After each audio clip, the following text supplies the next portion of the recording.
Oh yeah. Oh yeah. Are you awake? You're awake now. Everybody's awake. April, right. How you doing? I'm doing great. I'm very excited to talk about Stunt Women and whatever else you want to talk about. Oh yeah, yeah. Oh yeah. Well, that's what we do here. We love talking about movies and action and martial arts and horror. And I was looking at your resume and everything, and I was just like, oh yeah, yeah. We have a lot in common. A lot of the same likes, action, horror, all that good stuff. But Totally. again, yeah, yeah. Again, it's an honor to have you here, and I really, really enjoyed the documentary. But we're gonna slowly lead up to that.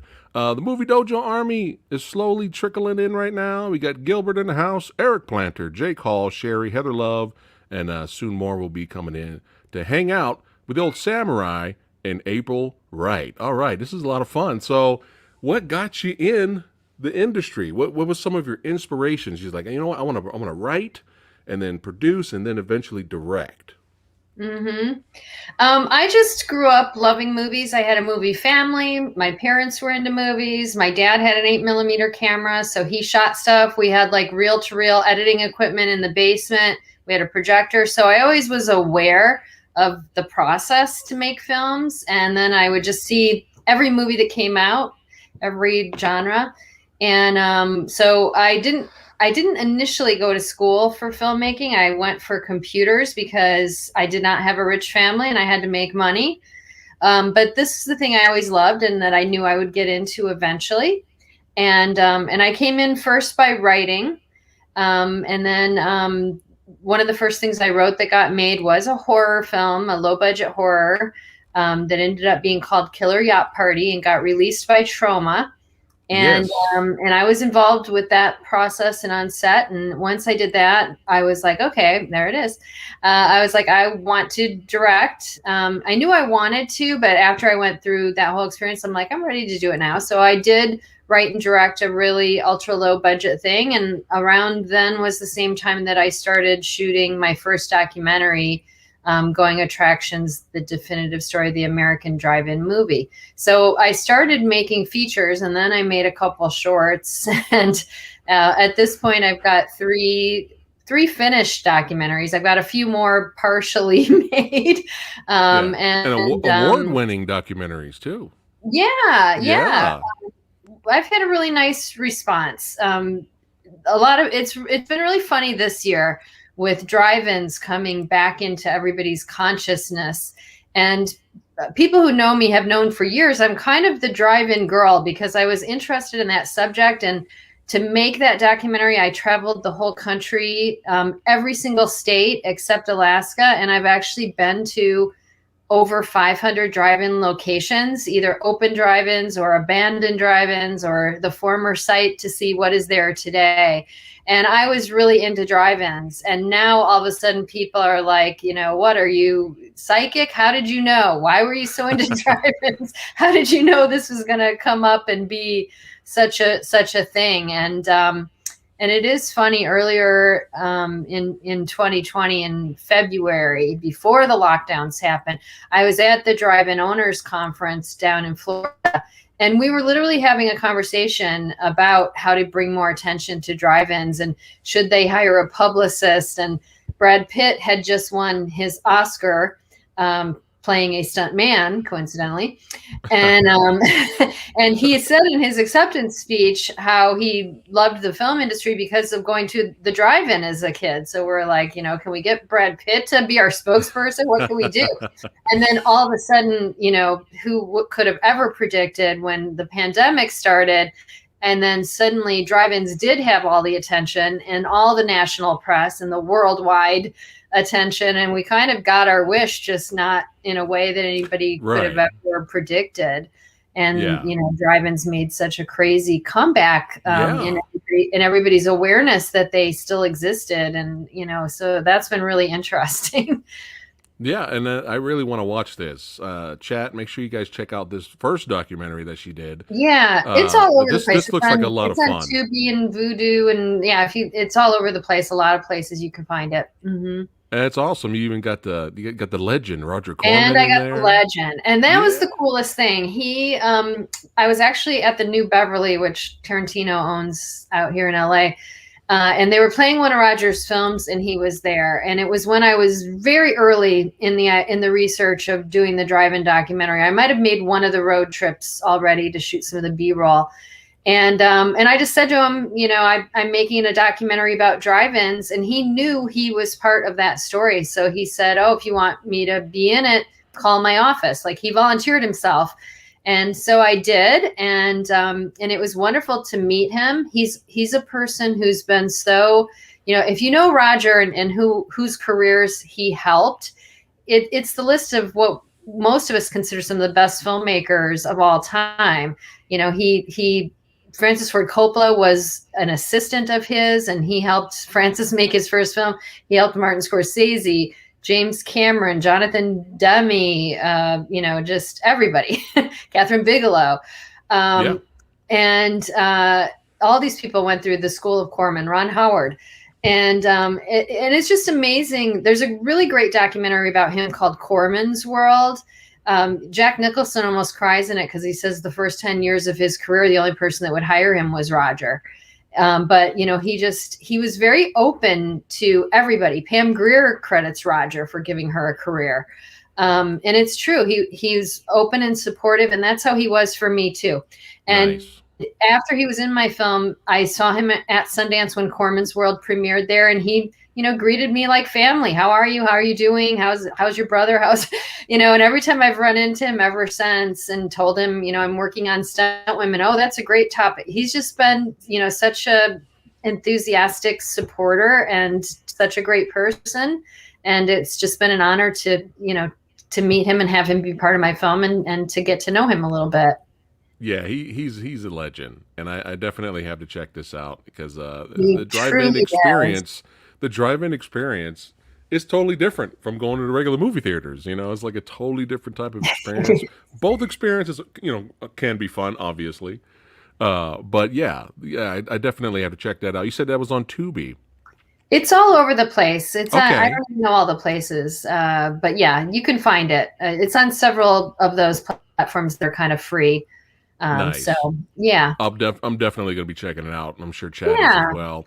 Nate Dogg says always enjoyed a good movie at the drive-in theater. That's right. And we got a comment here. This is so cool. You got a Awesome. fan here. That's right. So you realize that not, you've already done some horror shorts.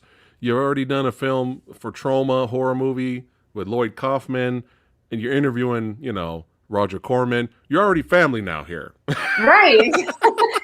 You're Like already we're I've peaked. I adopting you don't, now. where can I go beyond that? Right. Yeah. So the movie Dojo Army, they're loving it right now. But the next one, this one won so many awards and attention. So congratulations on this one Thanks. here, the definitive story of the movie Palace here. And man, let's talk about this one. What's this one about? Well, to me, it was the natural follow up to the drive-in documentary. Um, because of course I didn't only go to drive-ins growing up. I went to indoor theaters and I did go to multiplexes, but I also, in my town, we had an old single screen theater that eventually got cut into 3 theaters, which was pretty typical. And I also, when I lived in Chicago for a little while, I became really fascinated with United Artists Theater that was on Randolph Street in Chicago. It was closed. I never got to see a movie there, but it just had the biggest marquee, and it was so cool. And it really made me wonder why is this place closed? Why is this boarded up? This looks like the coolest place ever. Why would you not want to be showing movies here or going to see Right. movies? And the same thing that inspired making the drive-in documentary was similar. We still have cars, we still have movies. Why haven't these places survived? I wanted to know the story. And so I kind of had the same question for these big movie palaces. You know, what happened? Why would these places not, you know, why would so many of them be torn down? How could people not stand up and save these places? And some people did stand up to save some of them. So we still have some of them around today. But yeah, I really wanted to understand why most of them were built in a very compressed period in like the 19 teens and the 1920s on the verge of the Great Depression. And we were spending millions of dollars in those dollars, and we, you know, whatever cost today, to build palaces to go see movies. That's how crazy, that's how much in this country we love movies. And there are movie palaces a little bit in other countries, but not as crazy as here.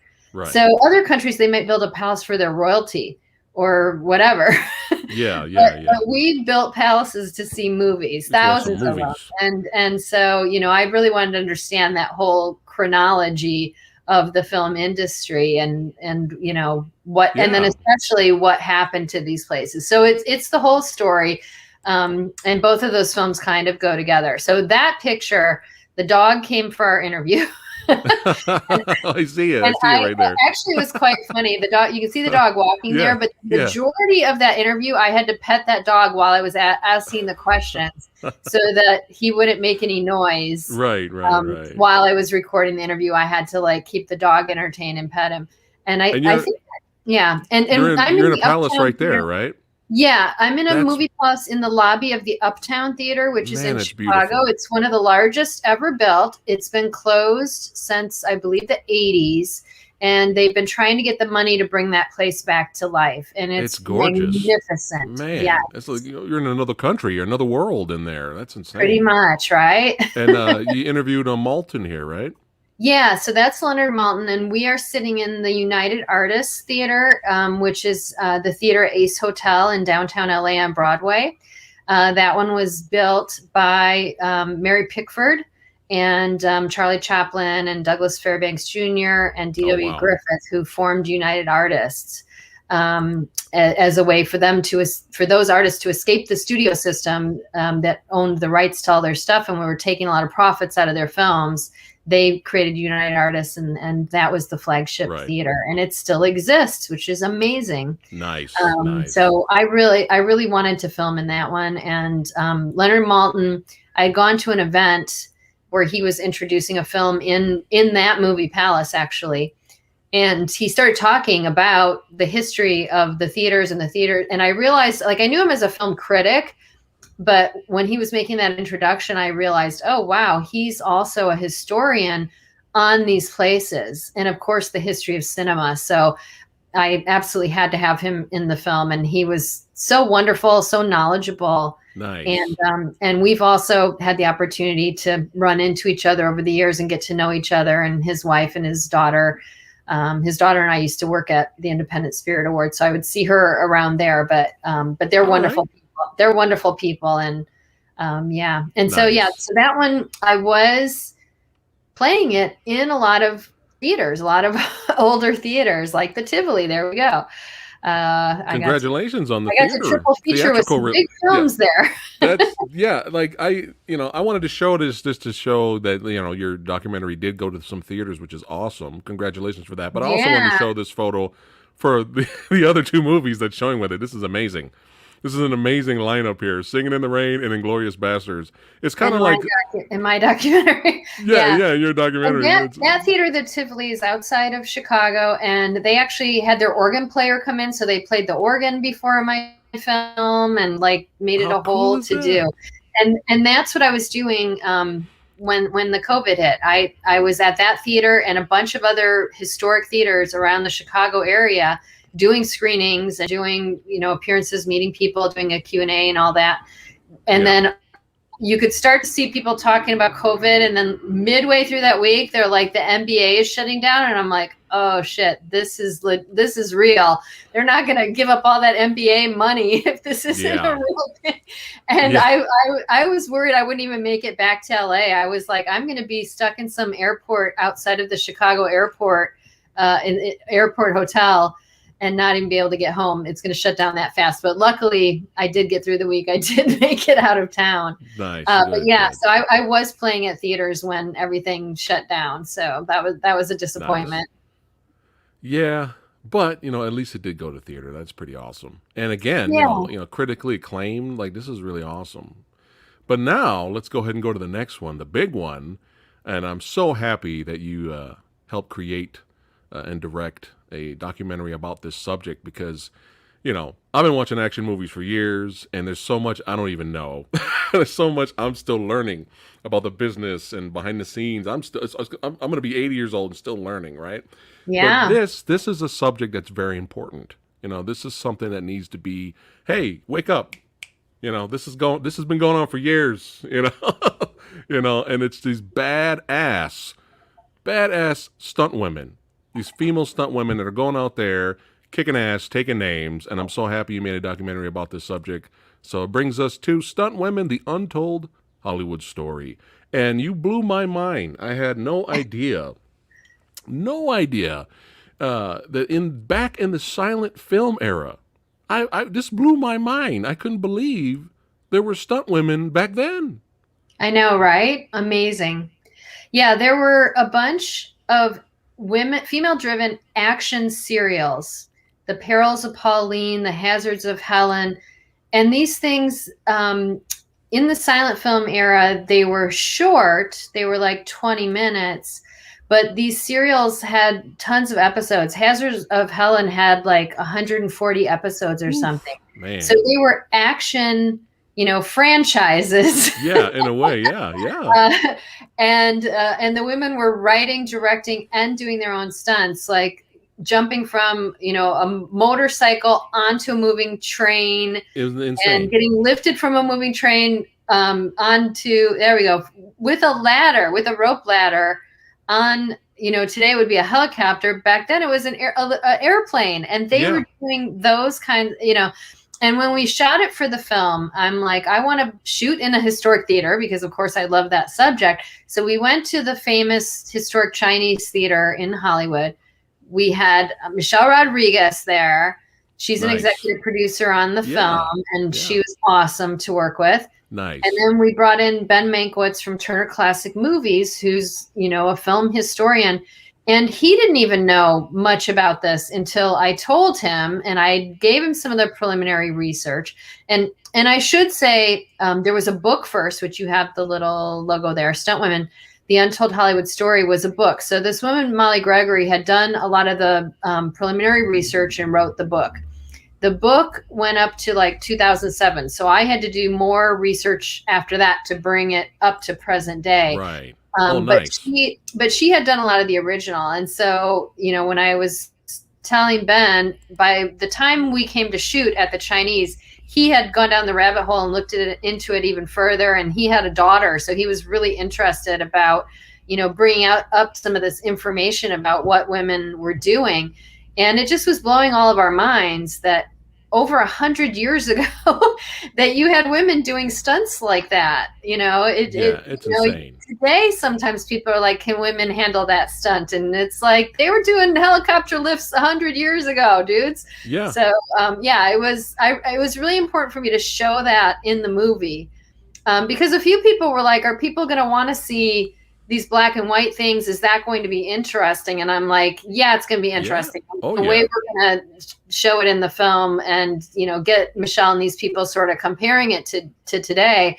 And it blew when we were shooting it, people have the same reaction now watching it, that, you can't believe it. That, it does kind of blow your mind what they were doing way back then. Yeah. If somebody asked Samurai, hey, we need you to stand on this moving train and the plane's going to come by with the ladder, just grab it and it's going to take you up. You'll be fine. I'll be like, no, I'm good. Right. Totally. Right. Oh boy. But yeah, that blew my mind. And then it was interesting how the film industry got bigger, and then this was drawing way more money now, and then the men came in and kind of took over a little bit, and Yep. kind of we'll do the stunts, we'll do the Yep. female stunts, even we'll wear the wigs and all that stuff, and that's unfortunate, but hey, you can't keep a good woman down. You know what I mean? They came That's back right. with fire. They came back with fire later. Yeah. A good example, though, is Jeannie Epper, the stunt Yes. double for Linda Carter here in Wonder Woman TV series. She Yeah. was great. She was great in the documentary. I enjoyed her. And you She, could, I mean, her family's legendary. There's so many Eppers that have been involved with this. But in terms of stunt women, I had to have Jeannie in the film because she's just the one that everyone idolizes. She had such a long and great career, over 50 years. She was doing man, stunts. She did her last stunt job, a couple of years before I was shooting her, interviewing for this, and she would have kept going if she could. and yeah. and and so she's had an amazing career. She's the only woman to have won the Tourist World Stunt Awards Lifetime Achievement Award.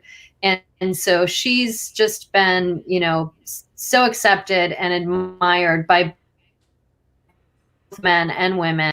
She's one of the Hmm. people that have certainly paved the way for the other women that are coming up today. And everybody loves and respects Jeannie. So just, yeah, to meet her, to have her in the film, to get her to be so candid in the film and emotional in the film, Yeah. was really amazing. And I'm so thankful to her for being part of it. Yeah, and she was great in the documentary, but yeah, I did get emotional later because you could tell she misses it. She really misses Yeah. doing it, and we're fans of Amy Johnston here on the channel. She's badass, and she even had to kind of calm her down. Like, look, you motivated me. Your That's legacy right. is secured. We appreciate what you do, and then Epper kind of cheered up a little bit more. But yeah, you could tell she still Yeah. has the passion for it. Like you said, if she could still do it, she'd still be doing it Oh today. yeah. Yeah. Uh, And of course we didn't know that would happen. And, in a documentary, nothing's scripted. And so yeah, I thought Amy handled that situation really beautifully because yeah, you never know what could happen. So yeah, that was a yeah. really special moment. Yes, and Donna Keegan. Oh my goodness. Oh my lord. One of the greatest action comedies of all time. True Yeah. Lies with Arnold Schwarzenegger and Jamie Lee Curtis. Who cannot forget? You can't forget this scene right here. I mean, this stunt right here where she's hanging from the helicopter with the moving car. They had to take her out of the moving car before it crashed. This Yep. is phenomenal.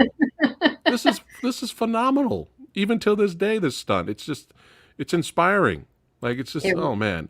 And we just watched True Lies, I believe last year.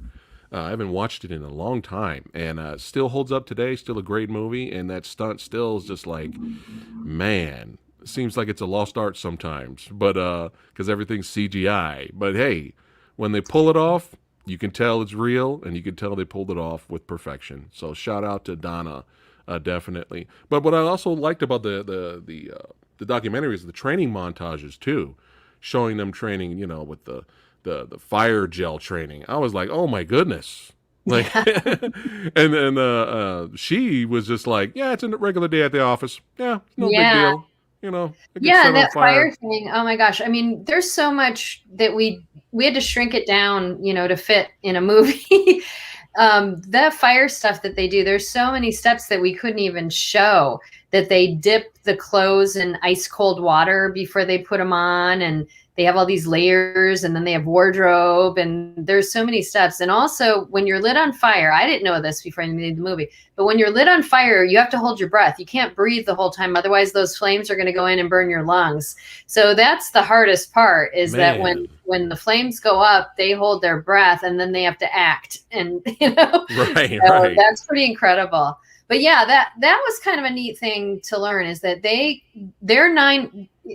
I don't think this made it in the movie, but Alima Dorsey at one point, she says, like, this is our 9 to 5, all the training, all the workouts. She's like, this is our 9 to 5. This is what we do all day long when we're not on set. We're learning new skills. We're keeping up our chops. So Yeah. yeah. Yeah. And it was awesome just showing them training, like, you got gymnastics, trampoline work, wire work, high falls, martial arts, weapons training, I mean, they're doing everything. And speaking of Vehicles, high, cars, yeah, yeah. Mm-hmm. yeah. And speaking of the high fall, samurai, yeah, I'm not that good with the heights. I'll manage, but I'm not going to be Me flipping off the either. top. Right? It's just like I'll be Me okay, either. but I'm I'm not a not a heights person. I can fan. climb up. I just have a hard time getting back down from Yeah, things. I like yeah, climbing up, but yeah. yeah. And So this yeah, was, the fact that they do that, oh they yeah, have what they say is like you have to, and this is what's funny, that stunt people have to retrain their mind for things that you normally would not do, that would normally scare you, that would you be doing something else to protect yourself, and you have to let that go and do something. And so there is a skill and a craft and just developing what you do. And I think the other thing too, a lot of people think of stunt people as being daredevils or death wishes or whatever, that they're careless, and it's completely the opposite. Because as opposed to any other sport where you might be racing motorcycles or whatever you're doing, in this profession, you not only have to deliver at high levels and hit your marks and make it look good for the camera and usually hide your face too, but you're also thinking of everything that could possibly go wrong and every single exit strategy. So your mind is just working through, if I hit this and it's a little slicker than I thought it was going to be, this is what I do. If I go there and the mark is off, if the camera is further in than it was supposed to be, if then they just have to go through every single scenario to try to figure out, how can I save this, how can I make this look good, how can I modify my plan to what the real situation ends up being at the execution, and save a take and make it still look good. So what they're doing is working not just in the physicality, but the mental aerobics that they're going through and how smart they are is really something that, not that I didn't think they were smart, but just the level of how they're designing these stunts and how they're thinking through all these, plans was so impressive. They're just, they're really amazing, impressive people. They really are. To get to know every stunt woman in this film and the stunt men, is just such an honor to get to know them and to tell their story, because they are the kind of people that just, you would aspire to be, as smart and as cool as, right.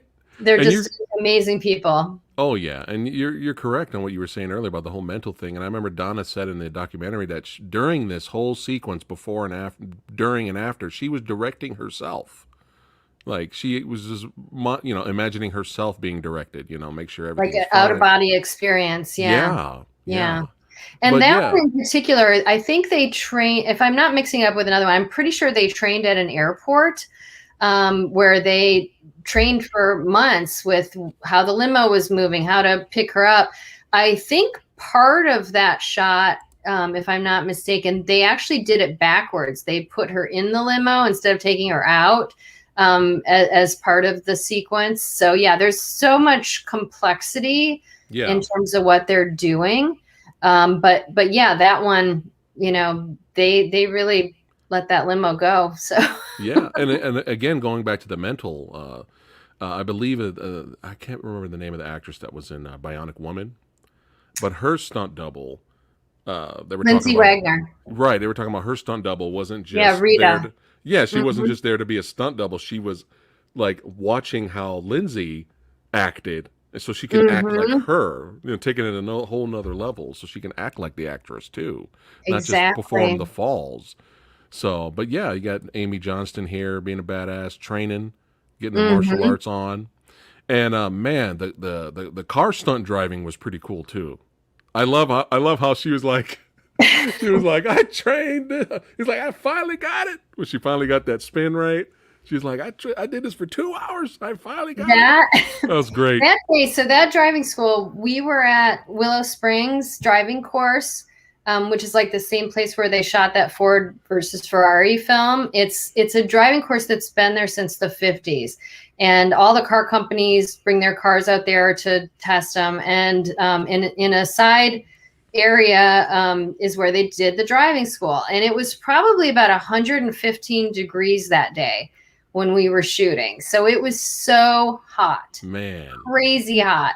And yeah, and Alima had all these funny things happen, like the flat tire. She thought she nailed something, and then her tire went flat. That was crazy. But that was super fun to shoot, and we had a lot of cameras on it. But my favorite day was shooting Michelle Rodriguez with her regular driver, Debbie Evans. That was my favorite day because I love action films, and I shoot narrative films too. And there we go. There's Michelle in the car cracking up. Because how often in a documentary would you get to shoot a drift car sequence with some of the best drivers in the industry? And not only has Debbie been driving for Michelle for all the Fast and Furious films, but her son that we have chasing her in the documentary, he also drove in, I think it was Fast 8 when they were on the ice. Oh, nice. So he's a top driver also. Nice. And then Debbie's husband is a big stunt man, and he was the stunt coordinator and had this kind of, planned out. So and we had a lot of cameras on it. And so for me, it was really fun to work with some of these top professionals in the business and to learn from them and have them, support me as a team, as a director, to shoot a sequence like this. And when we had one of the early screenings and Debbie and her husband Lane came, we really were driving around their neighborhood. And it is a private neighborhood, so it's a private road. And it's not the first time they'd done it. We had to show that this is what stunt people do for fun on the side, in home on their days off. This is what they do. They train and they do stuff like this for fun. So there were skid marks on the road before we even got there for things that had happened before. But he did tell me when we had the screening of the film and they got to see that section for the first time, her husband did tell me that he did get a little shit from his neighbors after we shot that. But he said, but the way it looks in this cut, the way you cut it together, the way it looks on screen, he's like, it looks like, a multi-million-dollar movie, the way you cut that sequence. He's like, so it was totally worth it. Yeah. So he didn't mind getting in a little trouble. He felt like it was totally worth it that we got it. We made it look good. So I was like, yes. It was a fun scene in the flick. In the movie, I really enjoyed it. But Debbie Evans is a rock star. She is. She's amazing. She really is. She really is amazing. Like, I was just so impressed. Yeah, and her sister Donna there sitting next to her. The two of them are very well known, especially Debbie, as one of men and women. Debbie's known as one of the best drivers in the business of all time. So yeah, she's also a legend. Yeah, and it's just doubling for the character Trinity in the Matrix Reloaded movie. Like, this scene right here is like the best. Look at this. This is her. This is insane. Mm-hmm. This is insanity. This is badassity abounds, like cranked past 11 here. Like, yeah. And then I think to myself, man, I struggle with parallel parking. I can't even imagine doing this. Like, this is insane. So shout out to Debbie. People operating at that level that are just so good at what they do, there's something special about them. I asked her because, like, I play tennis, and I remember hearing that, like, professional tennis players, they think of the racket as just part of their body. Like, it's just an extension of their body because they're just so used to moving with it and what they do with it. And I asked Debbie, does she feel that way about cars? Like, she and the car kind of merge. And I think that is how she feels, that there's just something that happens, that she reads the car and she understands, what she can get out of that car. And she's always thinking about performance and who the character is inside that car or on that motorcycle and how would they be driving. So she's delivering performance as well as hitting marks and, just at such an elevated level that makes you wonder, how can there not be an Oscar stunt category when you see what these people are doing and how they approach it? And the Oscar goes to Debbie. We need to have a stunts category for the Oscars, and it's ridiculous that there's not one. I agree with that. Once you look into what these people are doing, it's just it's up there. If they can give awards for hair and makeup and every other category, all the audio categories, all of those categories, if they can give Oscars for that, they need to give one for stunts. Yeah, I'm all for that. But forget about going to Magic Mountain and paying for a ticket to get on a ride. I'd rather pay for a ticket to ride with Debbie. I would gladly pay a ticket to ride with her and feel like I'm in an action flick. Definitely. Yeah. But going back to some of the stunt highlights here, the car hit training. Oh my God. Mm-hmm. Like they're literally getting run over. Like that one right there is a stunt woman named Lucy Romberg doing that. She doubles Melissa McCarthy a lot, and that's actually a Melissa McCarthy clip. Yeah, so that's Lucy Romberg taking that hit. Taking it full on. Yeah, and there's obviously you see in the film there's a whole art to car hits and what you do. Yeah, there's a skill to it. Mm-hmm. Another thing that was interesting to me was how they said a lot of the stuntmen, they can hide a lot of the padding that underneath to help with their falls, but it depends on the role the female stunt women are they have. They may be in dresses because the actress is in dresses, so they don't have the padding, so they have to take those hits. Now sometimes they're sneaky about it, and they can get those little gel pads. They can sneak them in when they can, but a lot of times they're in skirts or something, and they just you're gonna throw through the window. There you go. And you want to know what's funny? Like now that I know this stuff, sometimes when I'm watching things, I can tell a stunt is coming up by what they might have the actress wearing, because people are getting a little more conscious of this now, especially when you have women stunt coordinators. So, like for example, I was watching Cobra Kai, and when they had that epic fight in the school hallway, I was watching that and I was like, oh, they've got both of those actresses wearing jeans and shirts over. And I could just tell because they weren't exactly dressed the way they were normally dressed. And as soon as I saw what the wardrobe they had them in, I'm like, oh, there's some serious stunts about to break loose. And sure enough, I was right. So now that I kind of know, I can cue into these things a little bit. Like, oh, those are some pad hiding clothes. You're getting the eye now, right? You're getting the eye. That's awesome. Yep. But that was a great fight in that first season. But just I love your some of the film highlights that you had in here, especially with like Charlie's Angels, where they're just gonna jump off the banister, and collide in midair. Then they're just gonna fall all the way down to where they have to grab the what you call the banner there, and then they're still fighting while they're holding on, and then they end up falling down, and then they still fight. Oh man, it's phenomenal. Yeah, that's Shauna Duggins and Donna Evans doing that fight, and they are two of the best for sure. And shout out to them, definitely. But Julie Ann Johnson, oh man, she was one of my favorites in the documentary as well, because she's tough, man. I'm just like, man, I got this little sore elbow for no reason. I don't know why. I better take some Tylenol. Right. She's like, well, I still had to do the fall down the stairs with broken ribs, Right. I don't want to tell anybody I got broken ribs and I can't do the job. I was just like, And I love after the fight sequence when she's like, we hated those girl fights, just pulling hair. If I'm going to fight someone, I want to punch him out. And there's like this older woman saying it, but that's Julie. Yeah. Once a stunt woman, always a stunt woman. Yeah. I love that. Was great.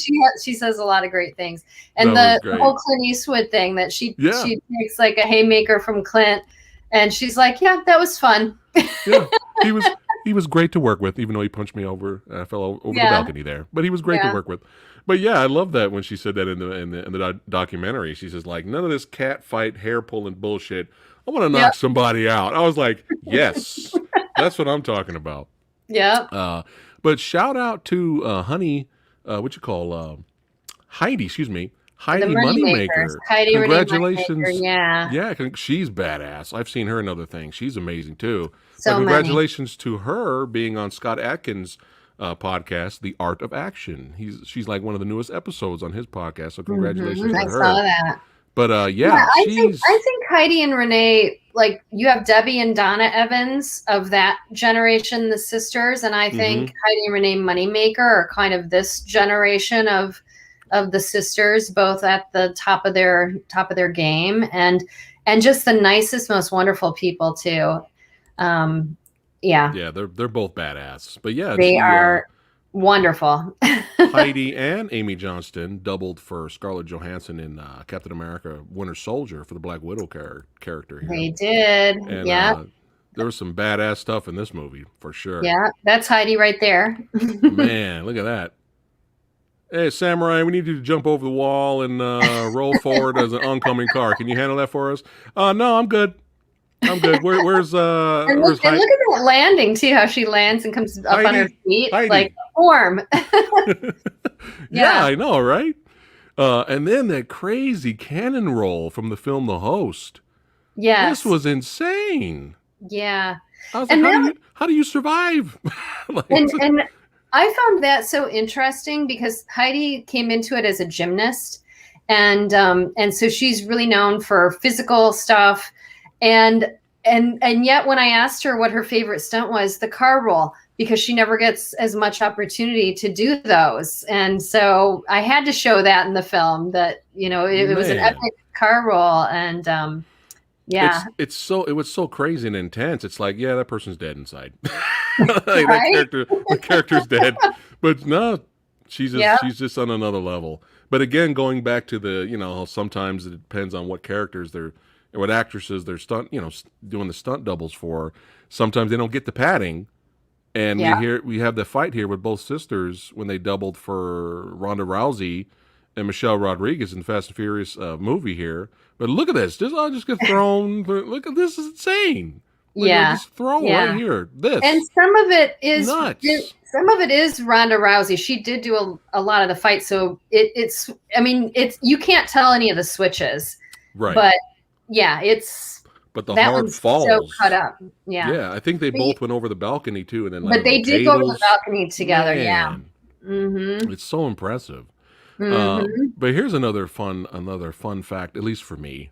Everybody else knew, but it's a fun fact for me is I was introduced to Zoe Bell in the film Death Proof. This was like the first time I got to see her, and Yeah. she was phenomenal in this movie. And it was such a fun grindhouse flick. And but this, this is the best part of the film. This is the highlight of the movie. And I remember being on the edge of my seat with this. Yeah. I was like, oh my god, anything could So go wrong. Zoe's just for and again there's different generations. For her generation, she's a stunt person everybody else looks up to, Yeah, loves, aspires to be. And she got to be the stunt coordinator, which we also say in the film is there's not that many women that have right. had the opportunity to do that. A little more in TV, but on bigger films, they haven't had as many opportunities. So because Zoe and Quentin had such a history, she got to be the stunt coordinator for Once Upon a Time in Hollywood. Oh, And there were nice. so many great stunts in that film, and fire and fights and Oh yeah, everything. And Zoe was the stunt coordinator for that film, and she just really crushed it, did such a great job, in addition to having a little part in the film. But, what a huge yeah, responsibility to be stunt coordinator on that film, and she absolutely rocked it. And she's just, again, one of the best that everybody looks yeah, up to. yeah. Uh, But the little fun fact for me was I was introduced to her through Death Proof. But little did I know I was a fan of hers for years, and I had no idea. For example, stunt doubled Uma Thurman in Kill Bill. You know, mhm. going back even further, stunt doubled for Lucy Lawless in Yeah. Xena, the Warrior Princess.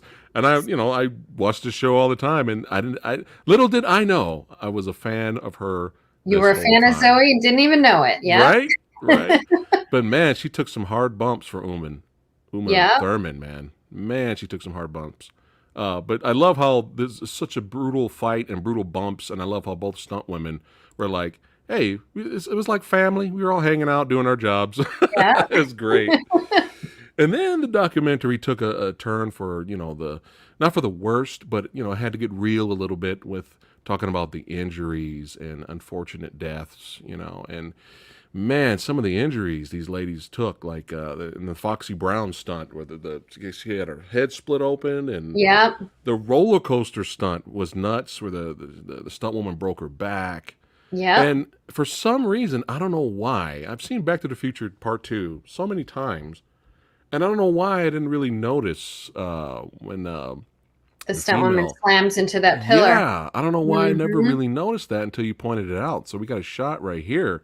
Yeah. Man, she hit that thing hard. Now, She was it? she hit, they were on wires from overhead, and once she hit that hard, Yeah, it spun the whole thing out, and she crashed through. See that glass behind? She right. crashed through that glass.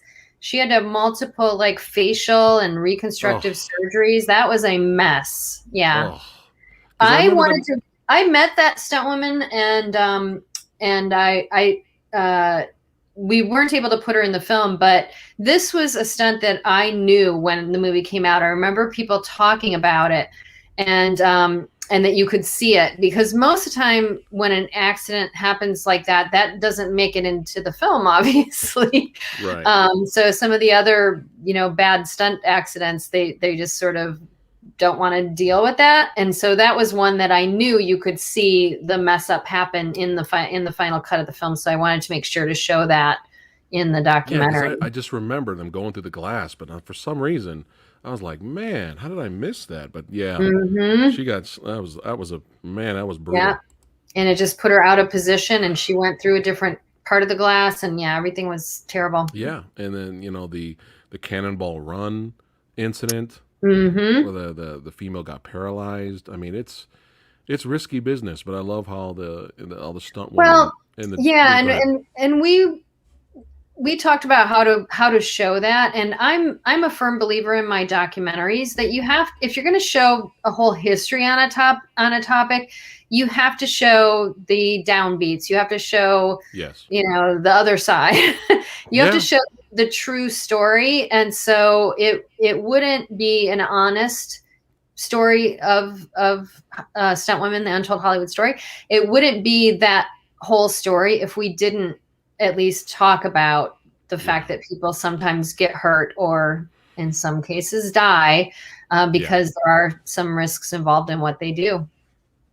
Yeah, it's unfortunate, and I forget which one it's in the documentary, but she said, that death in their community takes a piece of them, you know. Totally. But and that's totally understandable, right? Mhm. But to honor the fallen, they keep doing what they're doing.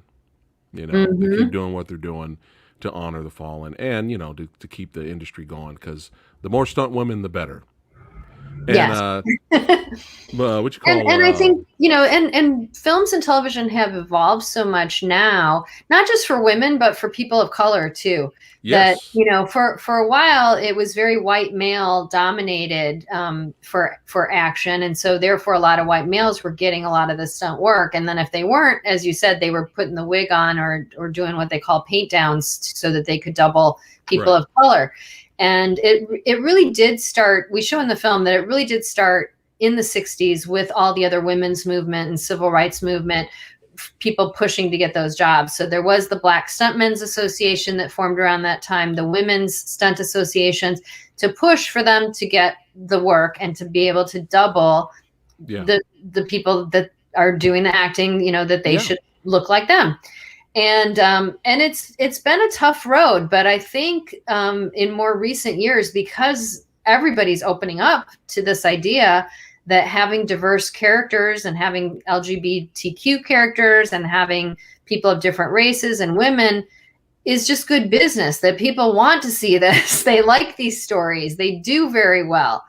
Fast and Furious has always been so diverse in its cast, and it's one of the biggest franchises of all time. So it does work. It can work. And now there's a lot more material, a lot more shows, a lot more movies. And so that just opens up the door that, the more stories you have about different types of people, and then you have lead actors in different types of people, and then you have more opportunity for stunt people that are different types of people.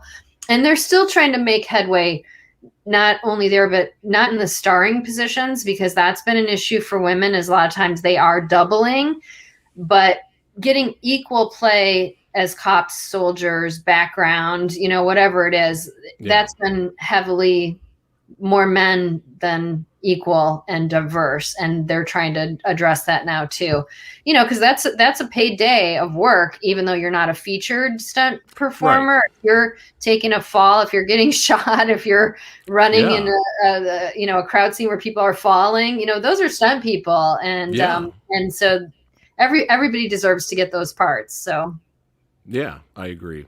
And shout out to Melissa Stubbs becoming a stunt coordinator herself.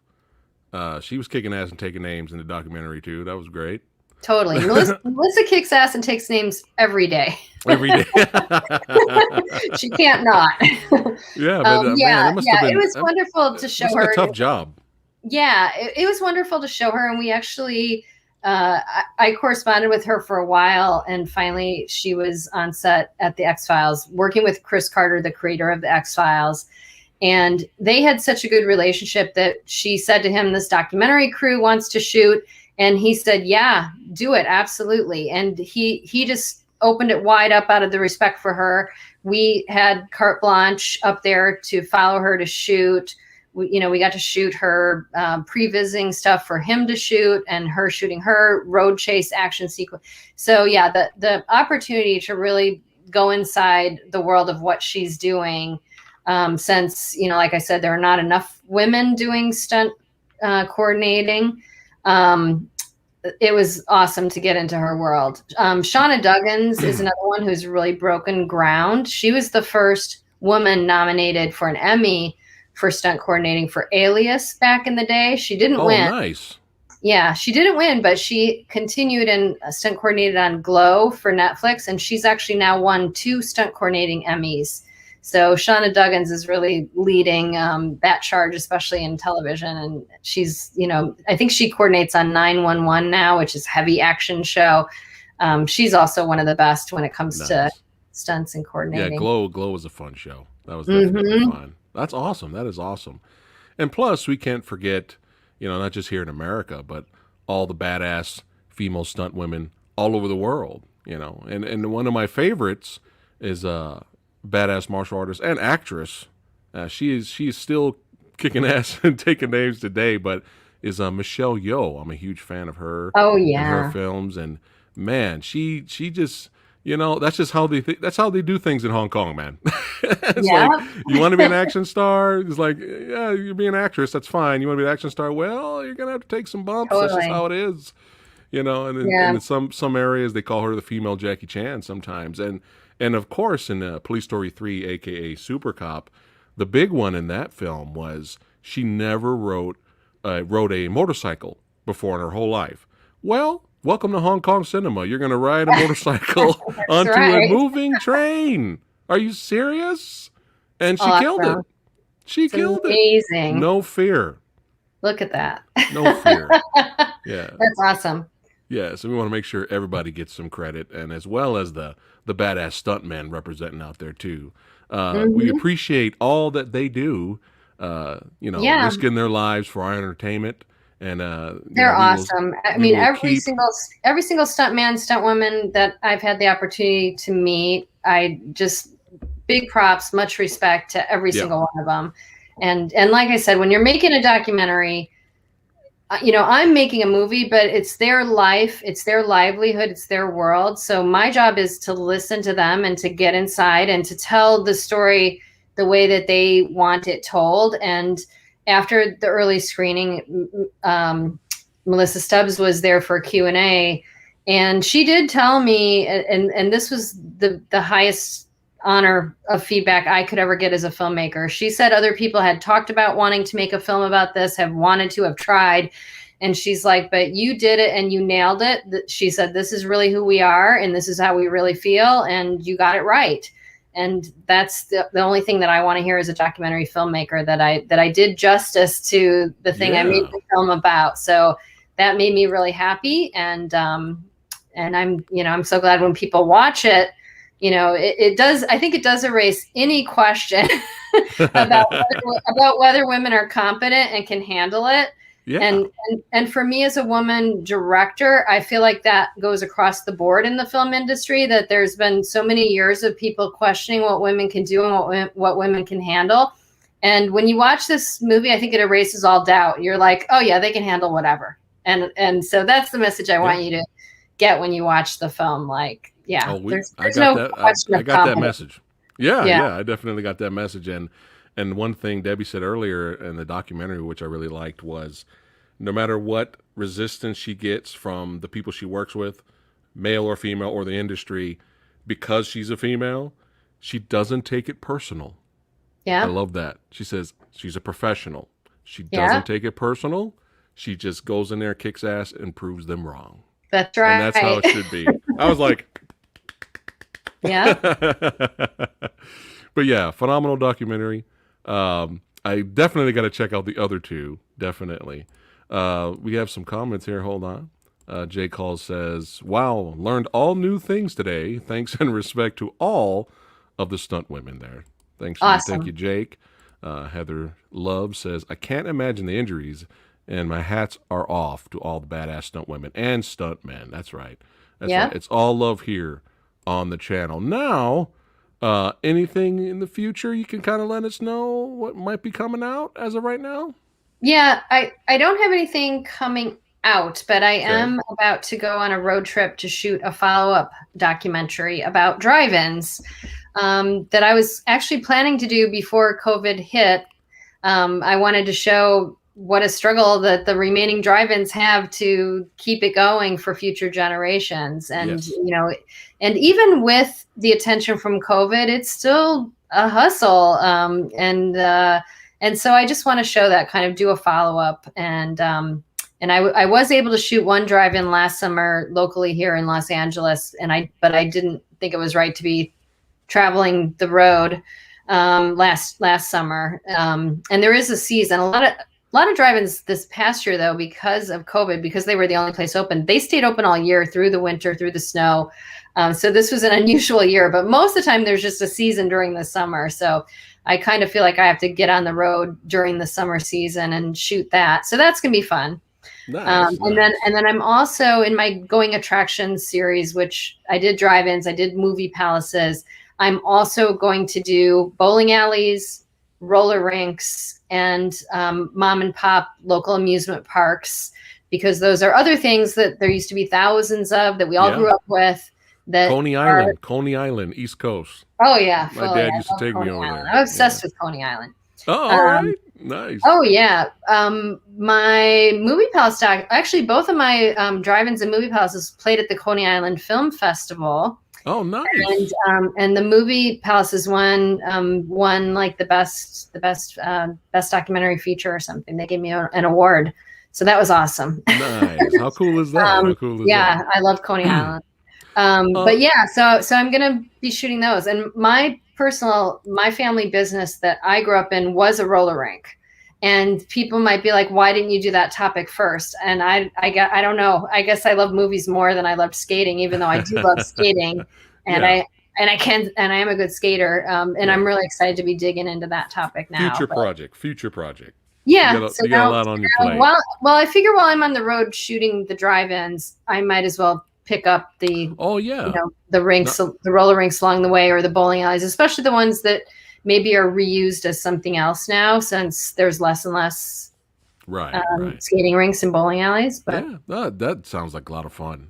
And you're on a roll with 3 fun documentaries already. So we look forward to any future documentaries. And I'm working on some other things, maybe with Amy Johnston. Oh, sweet. Sweet. Yeah, that I can't talk about Tell her yet. Samurai says what's up. Okay. So working on a whole bunch of things. Horror related? I have some horror things I'm working on. They're not very far along yet. Okay. But I do want to know. But I am working on some action stuff and some thriller stuff. And that's what I was gonna say. I don't know. I'm getting a vibe here that you might be doing an action flick, and I'm all for it. I hope. So, But yeah, we this was a lot of fun. Again, it was an honor to have you here to talk about just films in general and your work. And we appreciate what you do. Keep on doing it. Keep fighting the good fight. That's right. Yeah, And uh, you're always welcome to come back here. Make this your second home.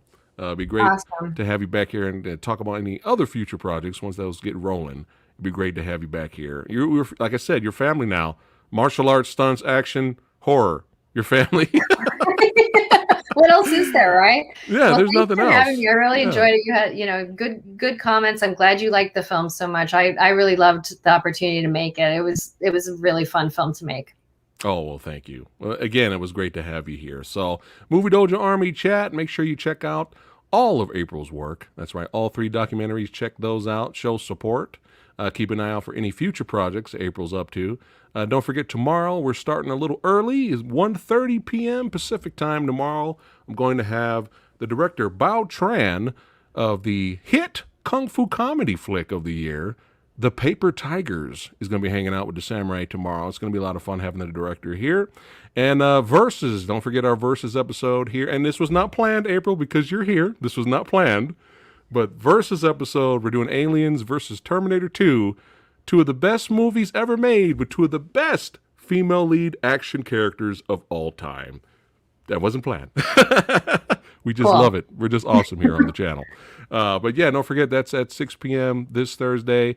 Again, April, it's been an honor. And don't go anywhere. But we'd like to thank all you badasses for watching. Don't forget to like, share, and subscribe. And we'll see you badasses tomorrow. Take care, guys.